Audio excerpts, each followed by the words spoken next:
Hello students, welcome to the Singhania education. आज मैं आपके लिए लेके आई हूँ number system class 9th lecture. तो हम नंबर सिस्टम स्टार्ट करने वाले हैं क्लास 9th का। तो पहली बात हम ये समझे कि नंबर सिस्टम क्या है। जब हम मैथ्स का हिंदी जो मीनिंग है वो होता है गणित। गणित मतलब गणना करना, और जब हम गणनाओं को करते हैं तो उसको करने के लिए हमें किसी लैंग्वेज की ज़रूरत होती है। तो उस गणनाओं को हम ताकि हम एक्सप्रेस कर सकें कि हम क्या कहना चाहते हैं, उसके लिए हमने नंबर सिस्टम बनाया।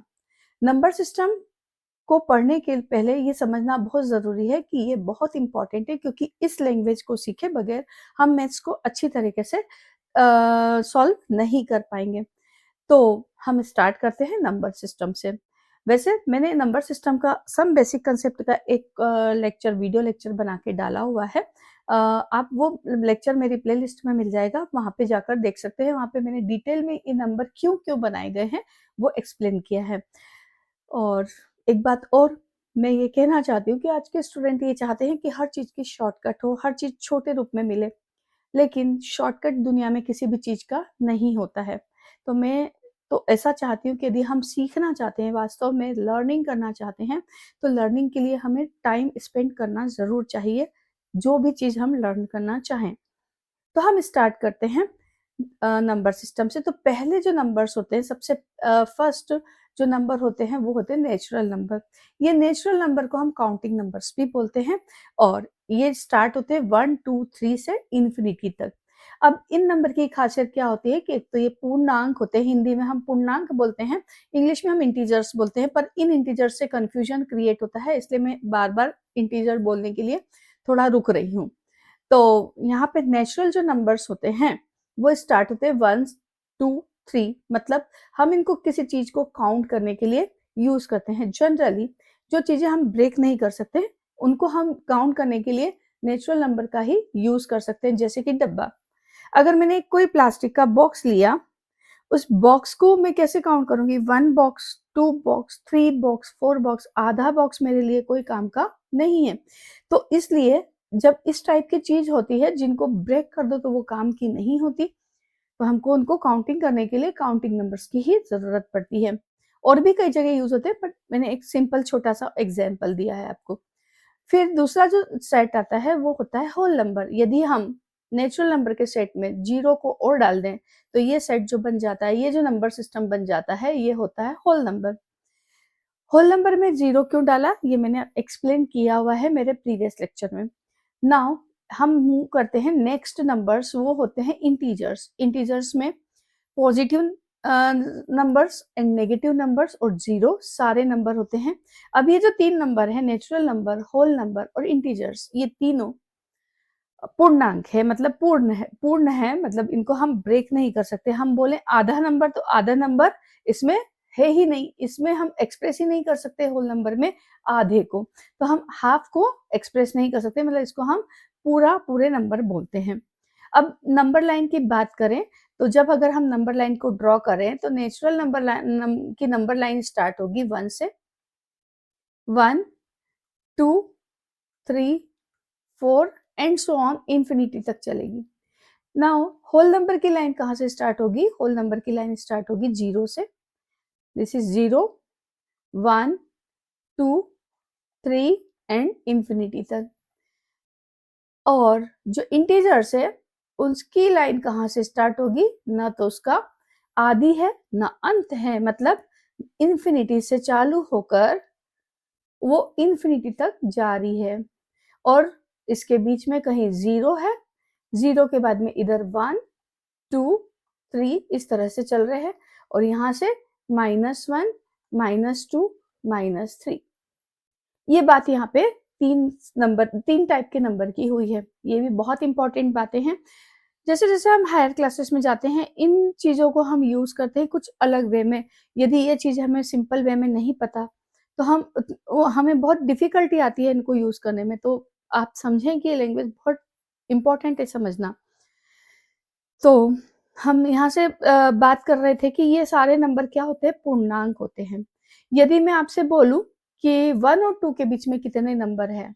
तो यहाँ होंगे 0 नंबर। एक भी नंबर नहीं है 1 और 2 के बीच में। 1 के बाद डायरेक्ट 2 आता है, 2 के बाद 3 आता है, 3 के बाद 4 आता है, 4 के बाद 5 आता है। हाँ, यदि मैंने आपसे पूछा 2 और 4 के बीच में कितने नंबर है, तो केवल एक ही नंबर है इसमें, वो है 3। इसी तरह से मैं और भी कुछ पूछ सकती हूँ, 2 एंड 8 के बीच में कितने नंबर है, तो आप काउंट करके उतने नंबर को बता सकते हैं कि 2 और 8 के बीच में कितने नंबर है। 3, 4, 5, 6, 7 मतलब 5 नंबर बीच में आते हैं। इसी तरह से हम होल नंबर की लाइन पे जाएं तो होल नंबर्स में भी 2 नंबर के बीच में कोई भी नंबर नहीं है। 1 के बाद सीधा 2 है, 2 के बाद सीधा 3 है। इसी तरह से हम इंटीजर्स पे भी जाएं तो इंटीजर में भी यही है, 1 के बाद 0, -1 के बाद 0, 0 के बाद 1, 2, 3, इसके बाद में इसके बीच में कोई नंबर नहीं है। मैं बोलूं आपको 0 और 1 के बीच में कितने नंबर है, तो 0 नंबर है। मैं बोलूं आपसे, मैं पूछूं आपसे कि 1 और 2 के बीच में कितने नंबर है, तो उसमें भी 0 नंबर है। तो ये बात बहुत इंपॉर्टेंट है। इस टाइप के जो नंबर रिप्रेजेंटेशन होते हैं या डाटा रिप्रेजेंटेशन होते हैं, उसको हम बोलते हैं discrete data. Discrete data, discrete data. अब इसका थोड़ा प्रैक्टिकल एग्जांपल देखते हैं। हमारे घर में 10 फ्लोर का मकान है, लेट्स सपोज, किसी न किसी के यहाँ तो होगा ही। तो 10 फ्लोर का मकान है, तो मैं पहली फ्लोर से सेकंड फ्लोर में जा सकती हूँ, बीच की फ्लोर में हवा में नहीं रह सकती। सेकंड से थर्ड पे जा सकती हूँ, थर्ड से फोर्थ पे जा सकती हूँ, फोर्थ से फिफ्थ पे जा सकती हूँ और फिफ्थ से सिक्स्थ पे जा सकती हूँ। मतलब मैं ये बोलूँ कि 6.5 वाली फ्लोर पे जाना है तो it is not possible to stay at 6.5 floor. तो ऐसे चीजों को हम रिप्रेजेंट करने के लिए जो डाटा यूज करते हैं वो डिस्क्रीट डाटा होता है। तो ये जो डाटा है, natural number, whole number, integers, ये जो नंबर है, इनको हम डिस्क्रीट नंबर्स ही बोलते हैं, क्योंकि यहाँ पर एक के बाद सीधे 2 पे जाओगे, बीच में आप नहीं रुक सकते। ये भी बहुत इंपॉर्टेंट बात है। उसके बाद में हम नेक्स्ट लेवल पे जो जा रहे हैं वो क्या है, वो है रेशनल नंबर्स। ठीक है, बहुत इंपॉर्टेंट है, बहुत बहुत इंपॉर्टेंट है रेशनल नंबर। कहानी रेशनल नंबर से ही स्टार्ट होती है। वो number which can be denoted in the form of p upon q where p and q belong to i। i क्या है, इंटीजर्स का सेट। जो इंटीजर्स का सेट होता है उसको रिप्रेजेंट करते हैं i से और z से, दोनों में से हम किसी से भी रिप्रेजेंट कर सकते हैं। होल नंबर के सेट को हम W से, कैपिटल W से यूज रिप्रेजेंट करते हैं। नेचुरल नंबर के सेट को हम N से रिप्रेजेंट करते हैं। अब रेशनल नंबर के जो रेशनल नंबर से उनको हम Q से रिप्रेजेंट करते हैं। तो ये जो Q है ना, ये Q का जो नंबर है, इसमें बहुत सारे नंबर हैं और बहुत सारे नंबर हैं, इनफाइनाइट नंबर है। इनफाइनाइट नंबर तो इनमें भी थे, लेकिन यहाँ पे कुछ अलग बात है जो कि मैं भी आपको एक्सप्लेन करूंगी। So the number which can be denoted in the form of p by q where p and q belong to I मतलब इंटीजर के सेट में, and q does not equals to 0, q 0 के equal नहीं होना चाहिए। और एक और बात, p and q are co-prime, p और q co-prime भी होना चाहिए। अब इस बात को मैं अच्छी तरीके से समझाती हूँ कि एक नंबर जिनको हम अब p और q के फॉर्म में लिख सकते हैं। लेट्स सपोज -3 और 2 दोनों कहाँ है, I के सेट में है। दोनों I के सेट में -3/2 है ना, 2 0 के बराबर तो नहीं है। तो ये जो नंबर एक्सप्रेस किया है, ये क्या कहलाएगा, रेशनल नंबर। अब मैंने एक बात और लिखी है को प्राइम वाली। वो को प्राइम वाली बात ज्यादा काम आती है 10th क्लास में, फिर भी मैं यहाँ एक्सप्लेन कर देती हूँ, क्योंकि उसके बिना भी जो नंबर होता है वो होता तो रेशनल ही है ना। को प्राइम में हम चेंज भी कर सकते हैं उसको, परंतु फिर भी इसको मैं एक बार समझा देती हूँ। को प्राइम नंबर्स क्या होते हैं, मान लो मैंने एक नंबर लिया 5 and 20। अब इन 5 and 20 में एक कॉमन फैक्टर है 5। अगर मैं इन दोनों नंबर को 5 से कट करूं तो दोनों 5 से कट हो जाते हैं, 5 1 जा 5, 5 4 जा 20। तो इन दोनों नंबर में एक न एक कॉमन फैक्टर है 1 के अलावा। लेकिन यदि मैं वहीं पे लूं 7 and 20, तो 7 का जो फैक्टर्स होंगे वो क्या होंगे, 7 into 1, और 20 के जो फैक्टर होंगे 2 into 5। यहाँ पे आप देखो कोई भी कॉमन फैक्टर नहीं है। तो ये जो दोनों नंबर है 7 और 20, ये क्या कहलाएंगे, को प्राइम कहलाएंगे। एक दूसरे के रेस्पेक्ट में को प्राइम है। को प्राइम की बात आती है तब 2 नंबर का ही कंपेरिजन किया जाता है, मिनिमम 2 नंबर का।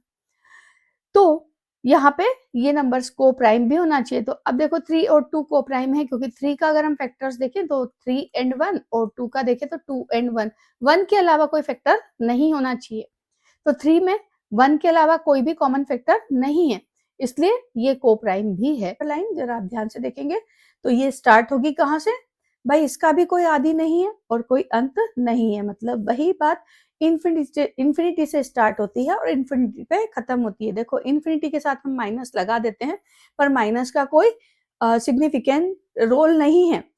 हम इधर छोर पे जा रहे हैं तब भी हम इन्फिनिटी बोलेंगे, इधर छोर पे जा रहे हैं तब भी हम इन्फिनिटी ही कहेंगे।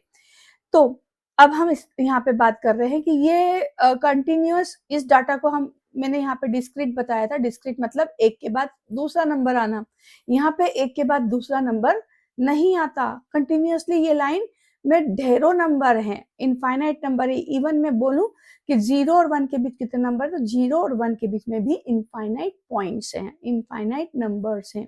जैसे 0 के बीच में मैं बोलूं 0.1 0 और 1 के बीच में है, तो हाँ है, 0.1 के बीच में है।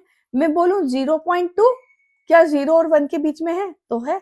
मैं बोलूं 0.01 0 और 1 के बीच में, तो ऐसे आप इनफाइनाइट नंबर्स को निकाल सकते हैं जो कि 0 और 1 के बीच में। इन्हें रेशनल नंबर जो है वो ऐसे नंबर हैं जिनमें दो नंबर के बीच में यदि मैं आपसे पूछूं how many numbers are there between two numbers, तो यहाँ पे आपका आंसर होगा इनफाइनाइट नंबर। और जब इस तरह के नंबर्स होते हैं, इस तरह के डाटा रिप्रेजेंटेशन होते हैं, तो इसको हम बोलते हैं कंटिन्यूअस डेटा। देखो बेटा ये बहुत इंपॉर्टेंट बात है, जब आप साइंस पढ़ने जाते हो, देखो मैं हमेशा एक बात बोलती हूँ, maths is the tool for studying science. Science को स्टडी करने के लिए मैथ्स एक टूल है जिसको अच्छी तरह से आना चाहिए। जब मैं केमिस्ट्री भी पढ़ाती हूँ, तो जब आप केमिस्ट्री में आएंगे तब आप स्पेक्ट्रम पढ़ेंगे, तो वहां कंटिन्यूअस और डिसकंटिन्यूअस स्पेक्ट्रम मिलेंगे, तो वहां पे भी यही बात होगी जो आपको समझनी पड़ेगी। ठीक है, हम ये इस वाले नंबर को हम अंडरस्टैंड कर गए। अब नीचे आते हैं इरेशनल नंबर्स। इरेशनल नंबर्स को अभी मैं थोड़ा शॉर्ट में लूंगी क्योंकि पूरा इरेशनल नंबर हमको पढ़ना है आगे, तो हम आगे पूरा डिटेल में उनको पढ़ेंगे। तो इरेशनल नंबर्स क्या होते हैं? A numbers which decimal expansion cannot be represented in the form of p upon q। एक ऐसा नंबर जिसके डेसिमल एक्सपेंशन को हम कभी भी रिप्रेजेंट नहीं कर सकते हैं p बाई क्यू के फॉर्म में। यहाँ पे क्या हो रहा था, रेशनल नंबर को हम p बाई क्यू के फॉर्म में डिनोट कर पा रहे थे, लेकिन हम यहाँ पे इसको p बाई क्यू के फॉर्म में डिनोट नहीं कर पा रहे हैं।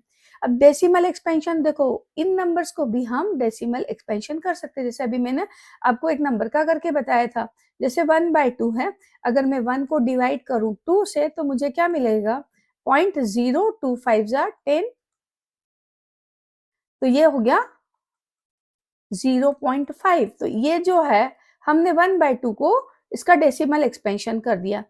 तो कुछ ऐसे नंबर जिनके डेसिमल एक्सपेंशन को हम p बाई क्यू के फॉर्म में कभी भी रिप्रेजेंट नहीं कर सकते, ऐसे नंबर को हम बोलते हैं इरेशनल नंबर्स। और जनरली ये जो इरेशनल नंबर होते हैं ये स्क्वायर रूट होते हैं उन नंबर्स का जिन नंबर का परफेक्ट स्क्वायर नहीं होता है।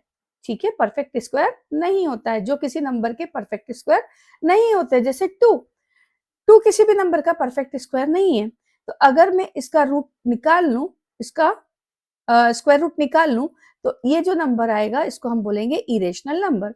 लेकिन वहीं पे अगर मैंने लिया 4, तो 4 एक स्क्वायर नंबर, एक किसी नंबर का स्क्वायर है, और वो नंबर क्या है, 2।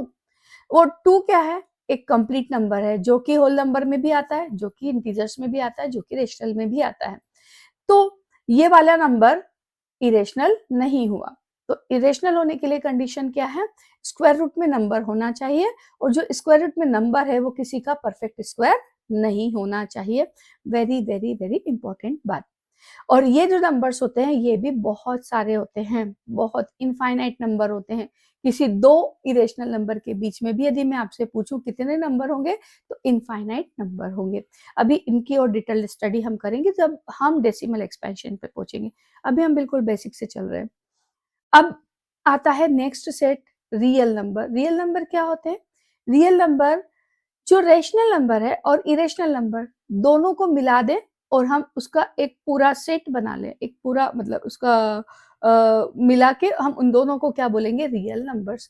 तो रियल नंबर्स में कौन कौन से नंबर्स आएंगे, रेशनल नंबर भी होंगे, इरेशनल नंबर भी होंगे। इवन दो natural number, whole number, integer सभी रियल नंबर में प्रेजेंट होंगे।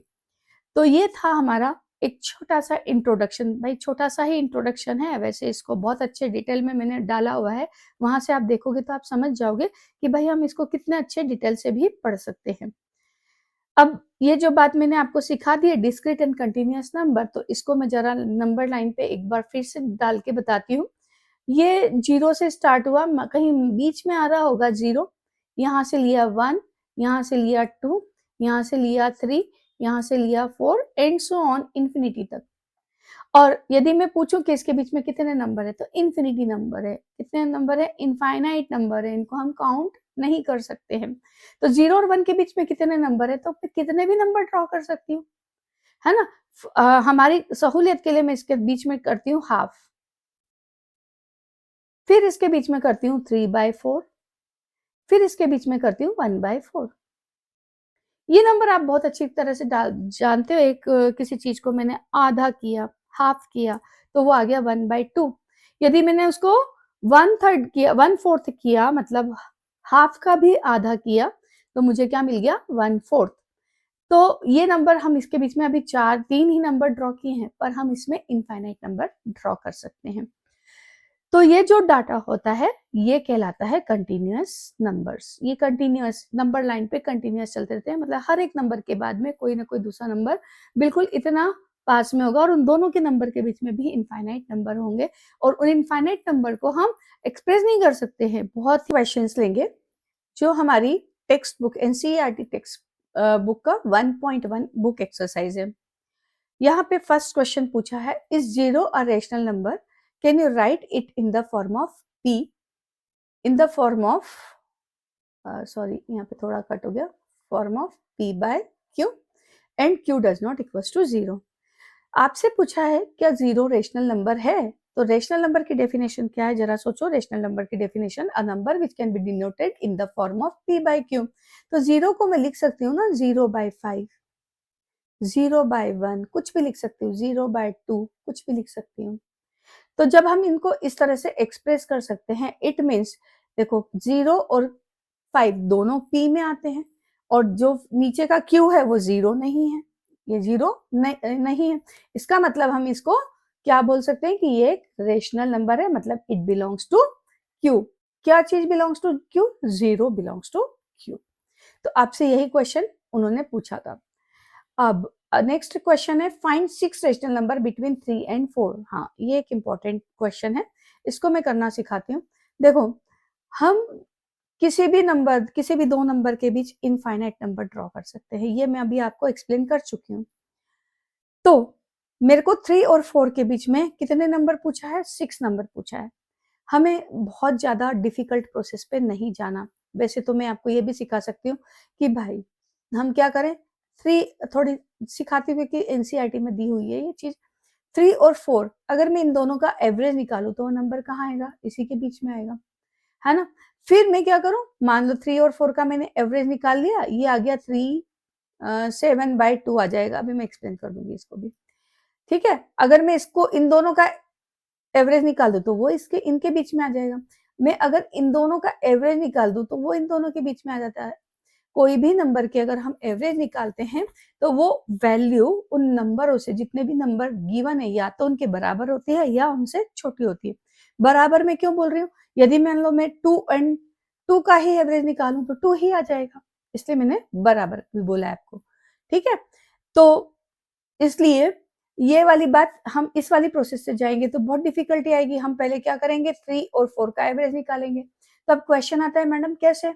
तो 3 एंड 4 का हम निकालेंगे, दो नंबर दिए हैं, दोनों को ऐड करो और डिवाइड करो 2 से।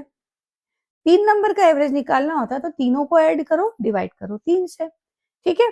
तो मैंने यहाँ पे इसको किया तो कितना आ गया? 7/2। तो ये जो 7/2 है 3 एंड 4 के बीच में है कि नहीं, इसको हम चेक कर सकते हैं। इसका वैल्यू होती है 3.5, 3 एंड 4 के बीच में आता है। अब यदि हमको इन दोनों के बीच में और नंबर चाहिए तो मैं क्या करूं, 3 और 7/2 का एवरेज निकाल लूं। अब 3 एंड 7/2 का एवरेज निकालोगे तो क्या करोगे, 7/2 डिवाइडेड बाय 2। अभी भी तो दो नंबर हैं तो डिवाइड 2 से ही करेंगे। क्या हो जाएगा, 3 2 जा 6 और 7 13/4। अब आप पूछोगे कि क्या मैडम सच में ये 3 और 4 के बीच में है? तो आप देख लो इसको डिवाइड करके, 4 3 जा 12, बचा 1 और 4 2 जा 8, तो 3.2 3 और 4 के बीच में ही आता है। तो हम इस मेथड से भी 5 नंबर को फाइंड कर सकते हैं, 5 6 जितने भी आप चाहें उनको फाइंड कर सकते हैं, लेकिन ये मेथड थोड़ी सी डिफिकल्ट है। हम थोड़ी सरल मेथड पे चलते हैं, क्योंकि हमें तो क्या आदत है ना सरल मेथड्स को करने की, ठीक है, पर कठिन और सरल दोनों सीखना चाहिए, ऐसा मेरा मानना है। फिर आप जो चाहें वो करें। तो देखो 3 और 4 के बीच में आपको 6 नंबर फाइंड करना है जो कि 3 और 4 के बीच में हो। वैसे 3 और 4 के बीच में अगर हम नेचुरल नंबर देखते तो है ही नहीं, जीरो है। हम होल नंबर देखते तो जीरो है। हम यदि इंटीजर्स देखें तो भी जीरो है। लेकिन हमें कौन से नंबर चाहिए, रेशनल, तो रेशनल हम देख सकते हैं। अब इसके लिए एक सिंपल मेथड है, ये 3 है ना, इसको अगर हम मल्टीप्लाई कर दे 10 से और डिवाइड कर दे साथ में 10 से, कोई फर्क नहीं पड़ता, क्योंकि 10 कट हो जाएगा एक दूसरे से और क्या आ जाएगा, 1 आ जाएगा। जब हमने जो जो सिमिलर चीज यहाँ पे की है वही सिमिलर चीज हम यहाँ पे भी करेंगे। इसको भी मल्टीप्लाई कर देंगे 10 से और डिवाइड कर देंगे 10 से। अब हमारा ये नंबर क्या बन गया, 30/10, और ये नंबर क्या बन गया, 40/10। अब देखो इसके बीच में कितने सारे नंबर आ रहे हैं, 30/10, तो 31/10 भी तो इसके बीच में ही होगा, 32/10 भी तो इसके बीच में ही होगा, 33/10 भी तो इसके बीच में ही होगा, 34/10 भी तो इसके बीच में ही होगा। इस तरह से यहाँ पे 10 नंबर्स हम फाइंड कर सके। अब देखो दूसरी बात, जरूरी नहीं कि 10 का ही मल्टीप्लाई किया जाए, ठीक है, आपसे 6 नंबर पूछे हैं, आप चाहो उतने नंबर से मल्टीप्लाई करो, आप चाहो तो 3 इंटू 12 भी कर सकते हो, बट प्रॉब्लम क्या जाएगी, 12 3 जा 36, तो ये आ गया 36/12, ठीक है, और यहाँ पे 48/12, तो इसके बीच में 37/12 भी तो इनके बीच में ही आएगा, 38/12 भी इसके बीच में ही आएगा। तो इस तरह से ये नंबर भी इसके बीच में आएंगे।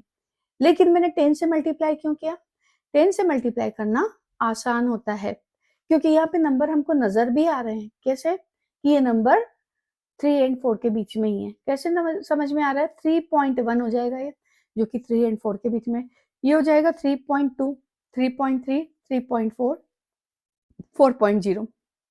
तो इसके बीच में आपसे जितने नंबर पूछे उतने नंबर आप फाइंड कर सकते हैं। आपसे पूछे 100 नंबर, तो आप इसको मल्टीप्लाई कर दो 3 इंटू 100, 99 नंबर आ जाएंगे बीच में, इसको करो 4 इंटू 100। तो हम ज्यादा प्रीफर किसको करेंगे, 10 100 1000 से मल्टीप्लाई करना। अदरवाइज क्वेश्चन डिफिकल्टी में आ जाओगे। देखो क्वेश्चन यहाँ पे इनफाइनाइट नंबर है, किसी दो बच्चे का आंसर डिफरेंट हो सकता है, बस वो नंबर हमें ये पता होना चाहिए कि 3 और 4 के बीच में है। तो इस तरह से हम इसको फाइंड कर लेंगे। अभी चलो ये क्वेश्चन क्या, find 5 rational numbers between 3/5 and 4/5, मतलब 3/5 और 4/5, बिल्कुल सिमिलर मेथड यूज करेंगे, 3/5 एंड 4/5। बस इसमें थोड़ी सी प्रॉब्लम वो मैं समझाती हूँ क्या है। देखो सबसे पहले तो ये देखोगे कि लाइक फ्रैक्शन है कि नहीं, ठीक है, पहले हम लाइक में बदल लेंगे उसको, थोड़ी हमारे लिए आसानी हो जाएगी, ठीक है। अब यहाँ तो ये लाइक फ्रैक्शन है, तो यहाँ कोई प्रॉब्लम नहीं है, तो यहाँ पे कोई प्रॉब्लम नहीं है, हम यहाँ पर वही मेथड को अप्लाई करेंगे, वापस से क्या करेंगे, इसको मल्टीप्लाई करेंगे 10 से एंड डिवाइड करेंगे 10 से, इसको भी सिमिलरली 10 से मल्टीप्लाई करेंगे एंड डिवाइड करेंगे 10 से। Now it become 30/50, 30/50 and it become 40/50। अब देखो 31/50 इसी के बीच में आएगा, 32/50 इसी के बीच में आएगा, 33/50 इसी के बीच में आएगा, 34/50 इसी के बीच में आएगा, 35/50 इसी के बीच में आएगा। तो इस तरह से आप बहुत सारे नंबर को यहाँ पर लिख सकते हैं। अब मैंने यहाँ पे क्योंकि 10 से इजी होता है मल्टीप्लाई करना, इसलिए मैंने 10 से किया। आप चाहें तो इसको 10 बना सकते हैं, डिनोमिनेटर को 100 बना सकते हैं ना, नीचे 0 आ जाएगा तो आपको यहाँ पे कैलकुलेशन करके फाइंड करना आसान हो जाएगा कि नंबर है क्या। वैसे 5 की टेबल भी बहुत आसान है, 5 6 36 पॉइंट समथिंग नंबर है, और 3/5 क्या था 0.6, और 4/5 क्या था 0.8। क्या 0.6 से बड़ा है ये नंबर? यस, ये भी 0.6 से बड़ा होगा। 5 6 30, और फिर उसके आगे आप वापस से डिवाइड करोगे तो 3.4 आएगा ये, ठीक है, मतलब 0.34 आएगा। तो इस तरह से आप यहाँ पे देख सकते हैं, है ना, खुद का आंसर खुद वेरीफाई भी कर सकते हैं। तो हमारा ये क्वेश्चन हो गया, ये क्वेश्चन हो गया, ये क्वेश्चन हो गया, ये क्वेश्चन हो गया। Now moving to the next question number 4। State whether the following statement are true और false, give reason for your answer. तो ये क्वेश्चन मैं आपको करवा चुकी हूँ, फिर भी मैं एक्सप्लेन कर देती हूँ। Every natural number is a whole number. तो आप देखो नेचुरल नंबर्स क्या थे, कहाँ से स्टार्ट हो रहे थे, 1 2 3 4 एंड सो ऑन। फिर होल नंबर कहाँ से स्टार्ट हो रहे थे, होल नंबर स्टार्ट हो रहे थे 0 1 2 3 एंड सो ऑन। क्वेश्चन क्या है, every natural number is a whole number. तो ये सारे नंबर क्या इस सेट में आते हैं? यस आते हैं। यदि हम यहाँ से देखें तो ये सारे नेचुरल नंबर ही हैं, इसलिए जितने भी नेचुरल नंबर है वो सारे होल नंबर कहलाते हैं। तो फर्स्ट क्या है, फर्स्ट का एक्सप्लेनेशन आप इसी तरह से रिप्रेजेंट करके लिखेंगे कि नेचुरल नंबर का सेट ये है और होल नंबर का सेट ये है, और पूरा नेचुरल नंबर कहाँ पे बिलोंग कर रहा है, W में बिलोंग कर रहा है। या हम ऐसे लिख सकते हैं all in belongs to W। ये साइन होता है बिलोंग मतलब रहना, ठीक है। Now moving to the next, every integer is a whole number. क्या सारे इंटीजर होल नंबर है? तो जरा इंटीजर को भी ड्रा कर लेते हैं। देखो इंटीजर को Z से भी रिप्रेजेंट करते हैं और I से भी, ठीक है। तो यहाँ पे कहाँ से, जिसका आदि न जिसका अंत, कहाँ से चालू हो रहे हैं, है ना, इंफिनिटी से चालू हो रहा है, -2 -1 0 1 2 एंड सो ऑन। क्या पूछा है, every integer is a whole number. तो होल नंबर में नेगेटिव नंबर नहीं है, ये वाले नंबर होल नंबर में नहीं है, इसलिए हम क्या बोलेंगे, every integer is not whole number. तो ये जो आंसर है ये क्या है, ये रॉन्ग है। ये यस और नो वाले क्वेश्चन है, ये ट्रू था एंड ये फॉल्स है। Now next, every rational number is a whole number. तो क्या सारे रेशनल नंबर होल नंबर होते हैं? होते हैं, ये बात समझना है। तो जितने भी नंबर है जिनको हम P अपॉन Q के फॉर्म में लिख सकते हैं, जहां P और Q कहाँ बिलोंग करते हैं, बिलोंग करते हैं Z में, और Q does not equal to 0 होना चाहिए। तो मैंने एक नंबर लिया 3/7। क्या ये नंबर होल नंबर के सेट में है? तो आंसर है नहीं, तो ये क्या हो गया, false. Every rational number is a whole number. तो हर रेशनल नंबर होल नंबर नहीं है, कुछ होते हैं, जैसे मैंने लिया 5 के डिनोमिनेटर में 1 है, लेकिन ये जो 5 है ये होल नंबर में है, होल नंबर के सेट में अगर मैं यहाँ डालूं तो 4 5 आएगा। तो कुछ होल नंबर होते हैं, लेकिन इन्होंने पूछा क्या, एवरी, तो एवरी नहीं होते।